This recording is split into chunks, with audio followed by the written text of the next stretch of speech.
ఉంటే చాలే.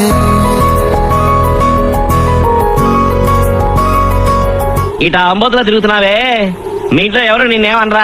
ఆంధ్ర కింగ్ తాలూకా సినిమా గురించి మాట్లాడదామా? ఈ సినిమాను అయితే మన బళ్ళారిలో రాధిక థియేటర్ లో వేసుకున్నారు మావా. రాధిక థియేటర్ అంటే మరీ మంచిది, సౌండింగ్ అదిరిపోద్ది. మన ఎనర్జెటిక్ స్టార్ ఎంట్రీ అయితే చాలా ఎనర్జెటిక్ గా జరిగింది. తర్వాత సినిమా మంచి ట్రాక్ మీద వెళ్తూ మనకు కావాల్సిన పాట అయితే వచ్చింది. ఆ పాట తర్వాత ఒక మంచి ఛాలెంజింగ్ సీన్ తో ఇంటర్వెల్ వస్తుంది మావా. ఇంటర్వెల్ ఏం చేస్తాం, పాప్కార్న్ తినడానికి డబ్బులు లేక పాట పాడుకుని వచ్చి కూర్చుంటాం, అంతేగా. కొన్ని ముఖేష్ ఆటల తర్వాత సినిమా స్టార్ట్ అయింది. మన చిన్ని గుండెల సాంగ్ అయితే ఇంటర్వెల్ తర్వాత ఉంటుంది మావా. నేను ఈ సినిమాకి ఎందుకు వెళ్ళానంటే మెయిన్ ఈ పాట కోసం. దీని తర్వాత టైటిల్ కింద బయోపిక్ ఆఫ్ ఫ్యాన్ అని పెట్టారు కదా మావా. ఒక రియల్ ఫ్యాన్ బయోపిక్ అనుకుని చూద్దామని వెళ్ళాను మావా. చూసిన తర్వాత బాగా సెర్చ్ చేసిన తర్వాత తెలిసింది ఏంటంటే రియల్ స్టోరీ కాదు, ఊహించి రాసి తీసిన సినిమా అని అర్థమైంది.